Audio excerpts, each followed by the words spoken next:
Abaramukije mwese abakunzi b'ikinyamakuru cacu ca Parlo Cash Media. Uno musi rero ico twashaka kubamenyesha nuko tugiye kuzoza turabashikiriza ibiganiro bivuga kuri geopolitike mpuzamahanga, harimwo cane ibiganiro bigaruka ku ntambara iri hagati ya Israel ifatanyije na Leta Zunze Ubumwe za Amerika batera igihugu ca Iran. Ibi rero nivyo bigiye kuzoza biraranga ibiganiro vyacu vya geopolitike mpuzamahanga, cane ku makuru avugwa kuri iyo ntambara, na cane ko tuzibanda cane no ku mugabane wa Afrika, aho tuzoza turababwira n'ivya panafricanisme, encore twongera ducishamo n'ibintu vya education financière.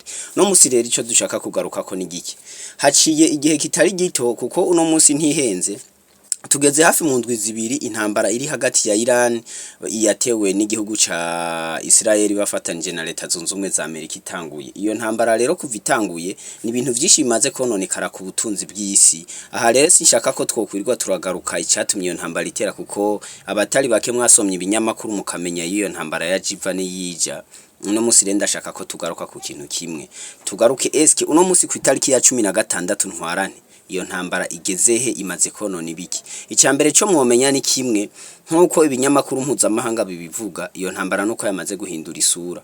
Icambere cyo cerekana ko iyo ntambara yamaze guhindura isura n'uburyo iriko iragwanywamo. Musanzwe muzi yuko ibihugu vyo muri Moyen-Orient cankwe muri kariya karere ko muri Aziya y'Amajepfo nimwe bimwe mu bihugu vy'Abarabu, kandi Abarabu kenshi bavuga ngo petrole ni imana y'Abarabu. Ibihugu batunze no kuvuga ko bifise petrole nyinshi, bimaze reko bafise petrole nyinshi. Ahantu rero hari petrole ntigera habana n'amazi, amazi yaho aragora kuboneka. Ubu rero intambara yo muri Moyen-Orient izani yahinduye isura, aho ubu Iran ikiri kirakora abafatanya bikorwa bose ba Amerika canke ico twovuga ibihugu vy'incuti za Amerika, harimwo nk'izo twovuga za Oman, Qatar, Emirate Arabini, za Arabia Saudite. Izo zose ubu ziriko zirahura n'ingorane zikomeye cyane zijanye n'ibintu bijanye n'inganda z'amazi zabo. Inganda z'amazi zabo kubera bariya begereye inyanja, amazi yo mu nyanja rero bivanye no ko ari mwicunyunyu ca fere cinshi, kandi akaba ari amazi arimwo umunyu mwinshi. Buri ari amazi yo mu nyanja ntushobora kuyanwa utayahinguye. Ivyo rero nivyo Iran biriko birayifasha nk'intwaro nsha yo kugwana muri no ntambara.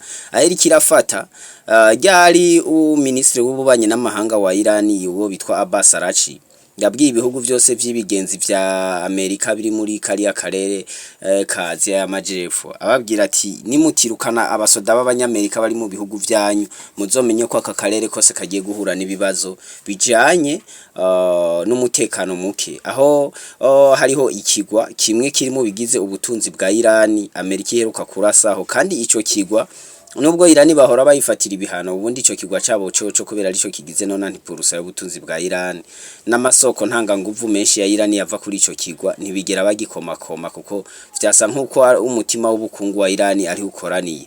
Ubu rero icaciye kiba n'igiki, mu misi heze Israel yararashe irashe kubigega vyo muri Iran, ibigega bihingura igitoro. Nabo Iran kivuga ati twe natwe mu kwihora ni gute, reka tuje mu bihugu vy'Abarabu bagenzi bacu dutere ku nganda z'amazi, kuko barazi yuko amazi akenye cane mu bihugu vy'Abarabu. Iyi rero niyo ntwaro Iran iri kirakoresha, aho ivyo bihugu navyo vyaciye bija mu yindi ngorane yo kugira iki, yo kubura amazi meza abanyagihugu banwa, bigatuma abanyagihugu bigaragambya kuri leta zabo, bivanye nuko benshi muri bo babona ko amwe bobura amazi bashobora gupfa. Ibi rero sukuvuga ngo nuko Iran yabikoze na itafise ikibazo, na Iran irafise ikibazo c'amazi meza, kuko nabone amazi bafise ntashobora gukoreshwa batarinze kubacisha mu buyunguruzo canke mu laboratoire. Na cane ko mu misi yahera abasoma ibinyamakuru mpuzamahanga mwagiye mubona bandika yuko n'umugwa mukuru Tehran wa Iran ushobora kuzimugwa vuba bivanye n'ikibazo c'amazi, kubera aho uri amazi yahaza yarakamye. Kandi ugerageje kuraba muri carte hydraulique canke carte hydrographique barerekana yuko mu misi zoza ibihugu vy'Abarabu nko muri 2050 bizoba vyarakamye mu amazi. Bire n'ibintu biriko biratuma iyi ntambara itwereka ibindi bintu tutari tuzi canke tutari twihishe, n'abantu batahora bazi ino ntambara ati eskiri kikwegiki. Ibihugu vy'Abarabu murumva icambere twogaruka ko ni bibazo vy'amazi meza, aho wumva Iran amadrone yari karakora ibara mu kurasa ku nganda zitandukanye zihingura amazi mu bihugu nka za Emirate Arabini, Arabia Saudite, Bahrain, Oman, Qatar n'ahandi. Ico rero ni icambere. Ikibazo ca kabiri twogaruka ko nuko ino ntambara yagize ingaruka zikomeye ku bukungu mpuzamahanga. Uti gute? Ino ntambara ya Iran ni kimwe mu bihugu bisanzwe biri muri OPEP ni ishyirahamwe ry'ibihugu byimba bitoro muri kariya karere ka Moyen-Orient. Ivyo bihugu rero bisa nuko ari Iran na Arabia Saudite babitwara, kandi ivyo bitoro vyose mu kugira bishoke bica muco bitwa Strait of Hormuz. Donc nagace kari hagati ya Qatar na Iran, ako kantu kariko karatuma rero ako gace na amazi, donc na amazi ari hagati ya Qatar na Iran ikaduga mu kigobe c'abarabu aho bitwa mu kigobe c'abaperesi. Aho rero niho hari ivyo bimwumva n'ibigwa vya Bahrain n'ahandi henshi hatandukanye kuduga hagati hose ya Iran n'ibindi bihugu vy'abarabu bagenzi babo. Aha rero Iran yacivuga iti twebwe kuva ino ntambara itanguye ubu muhora turawufunze tuzosubira kuwufungura ari uko intambara Amerika n'abayahudi badushoje ko ihagaze. Aha rero mumenye ko haca ibice 20% vy'igitoro cyose gishoka ku isi. Ibi rero biri mu bintu biriko biratuma uno munsi mu bihugu bitandukanye nka za Pakistan, za Nepal n'ahandi biriko birahura n'ihungabana ry'ubutunzi mu bijanye no kubura igitoro, aho benshi ibitoro bamaze kuvyuriza igiciro bivanye nuko henshi mu bihugu vy'abarabu ni Burayi bahora baronka iki gitoro kivuye muri Iran, ariko urumva Iran yavuze ko nta kintu na kimwe kizoshobora gushoka mu giciye muri uwo muhora wa Hormuz atari uko Iran yo nyene itanze uruhusha. Nka cyane ko yavuze ati igihugu cyose kiziko gicuditse na leta zunze ubumwe za Amerika nta bicuruzwa vyaco canke ikindi kintu na kimwe kizosubira gucisha muri umuhora wa Hormuz, aho meshi mu mato y'intambara canke mu mato y'ubucuruzi ari ku nkombe z'iyo nyanja canke yatinye guca muri ako gace ka Hormuz kugira ngo ntahavure araswa ko. Na cyane ko mu miseze benshi bagiye barabona hariho ubwato bwa Nepal bwarashweho n'ubwato bwo muri Thailand bwarashweho. Ivyo byose bigizwemwo intuzenya imbaraga nabo bitwa the Revolutionary Guard Corps. Donc twovuga aba ku bantu batabazi, the Revolutionary Guard Corps n'abasirikare mugabo atari igisirikare ca Iran, kuko Iran ifise ibisirikare bibiri cyane birinda. Hariho igisirikare kijejwe kugwanira igihugu, donc kijya bavuga Iranian Liberation Army kijejwe kurinda igihugu, n'ikindi gisirikare rero ico twariko turababwira CRGC, ico ca Revolutionary Guard Corps kijejwe kurinda ubutegetsi. Ico rero nico kivuga yuko cigambye ko carashe kuri ubwo bwato bwa Nepal na za Thailand kugira ngo babereke yuko ivyo bavuze batisubiye, kuko bari baratanze integuza hakiri kare bababwira yuko umuntu wese azogerageza gucisha ibicuruzwa muri Strait of Hormuz bazomugabaho ibitero kandi atazoshobora kuvyikingira. Ibi rero usanga aba Thailand babikoze kugira ngo bageze barabe ko Iran iri seriye, basangira iseri uburebi meshi mu mato.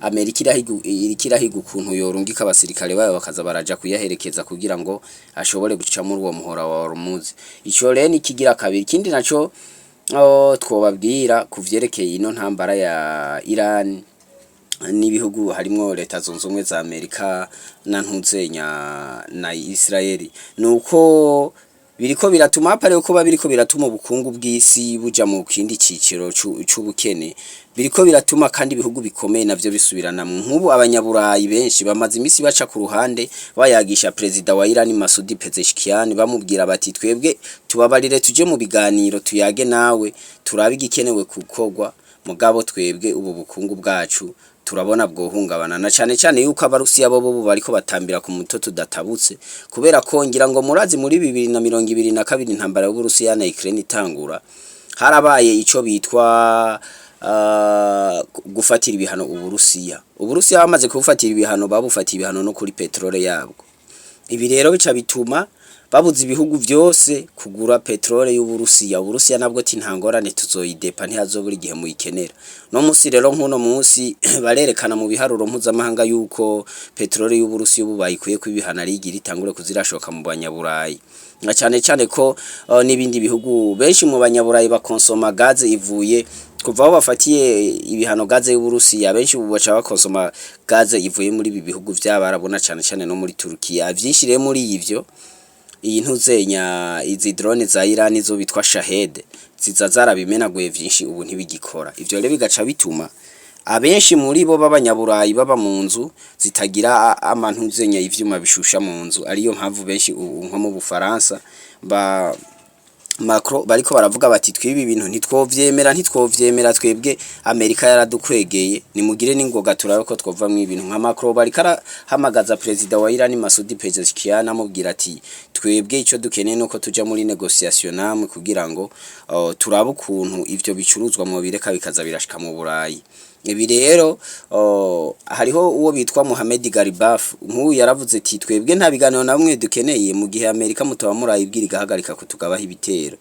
Ibi vyose rero ni mu gihe president wa Amerika Donald Trump aguma avuga yuko ahubwo ari gukaza ibitero mpaka ubutegetsi bwa Iran busenyutse. Mugakibagira ko ubutegetsi bwa Iran ntibuzosenyuka ahubwo hazosenyuka igihugu kuko ubutegetsi bwa Iran si umuntu kuko barishe umuyobozi wabo w'ikirenga bibaza yuko ubutegetsi babushenye muga basanze n'ubu bukiri magabo. Aha rero twobibutsa yuko buriya ibihugu vya Iran n'ibindi bihugu vy'abarabu uko bitegetswe si nk'ibihugu vyacu bariya bagira president bakagira n'umuyobozi w'ikirenga nk'ubu Ayatollah Ali Khamenei baheruka kwica yari umuyobozi w'ikirenga hakabaho rena president yitwa Masoud Pezeshkian ubu nawe abari ukwiwe nk'uko twababiye ko n'ibisirikare bitandukanye hari igisirikare kijejwe kurinda igihugu n'igisirikare kijejwe kurinda ubutegetsi. Ibi vyose rero ni bimwe mu bintu twoza turababwira kugira ngo muze muramenya udukrende. Ikindi kintu kandi tutogenda tutababwiye muri iki kiyago turiko turayaga intambara ya Irani yatumye abarusiya boroherwa kugwana muri Ukraine bivanye nuko ubufasha bwinshi Ukraine yahora ironka ubu bariko babugenera kuja gutera Iran. Ikindi kandi uburusiya bwagiye burunguka murumva yuko ivyinshi mu bicuruzwa vy'abarusiya vyari vyarafatiwe ibihano ubu ababafatiye ibihano nibo bariko barabikenera. Urumva nkaho se Vladimir Putin arika akubitira gati kuginya avuga ati ubure ni musare ndababona. Hari n'ikindi tutokwibagira kandi nuko benshi mu bihugu nka Bahrain nico bitwa Dubai ni leta imwe mu zigize leta zunze ubumwe z'abarabu. Ibi nivyo nko kuri uno musi wa mbere kuri no genekerezo ya 16 biriho barahura nakaje karamana kurufaya rw'ibisasu bituruka mu bihugu bitandukanye hirya no hino muri Iran gucira ko rero n'ababawuti bo muri Yemen gushira ko na za Hezbollah zose ziriko ziragenda zimenagura ibintu bitandukanye muri ibi bihugu kuko n'ikindi kiganiro kirekire tuzogaruka ariko Iran burya yari yaragerageje kwicungira mu mpande zose muri kariya karere ka Moyen-Orient kuko nko bafise imigwi igenda ibegereye cankwe Iran yagiye irarema kugira ngo umunsi Iran yatewe bazoyifashe cankwe bayitabare. Nk'ubu hariho umugwi wo muri ntuzembo wo muri Yemen witwa abawuti hakaba nabo bitwa ba Hezbollah yo muri Liban hakabaho na ya indi yitwa Hamas yo muri Palestina bose n'abantu bahabwa ubufasha na Iran kugira ngo babafashe kwirukana ibihugu vy'abansi. Aha rero tuzogenda turababwira incamake kuri bimwe kugira ngo ubuzodukurikirana menye neza na neza ati intambara yo muri Moyen-Orient yavuye higerahe. Nibaza ko tuzogenda turaboroda bike kugira ngo mushobore gutahura ariko tuza turabaha version naho twashaka tubashikiriza amagitualite yari karavugwa muri no ntambara nico bitwa ma impact geopolitique cankwe ico bitwa ntuzenya tuvuge gutega basha impact geopolitique donc gutose karakumubano hagati y'ibi bihugu. Nibaza yuko nitwagaruka ku munsi wejo tuzobabwira ku ma period conflit twongere tubabwire nico ari cyo ragere de l'ombre cankwe intambara y'ubwenge mu majambo make nivyo Iran yagira gwanisha ikoresheje izi za Hezbollah na za Hamas. Tunabwiye kuri situation actuelle yo mwino 2026. Ikindi kandi tuzobabwira niki kijanye n'ino nyanja itukura ico bitwa Red Sea aho abawuti bo muri Yemen bariko barabroka uwo muhora kugira ngo ibicuruzwa byose byo muri kariya karere ntiyagira ikintu na kimwe gishobora gushoka.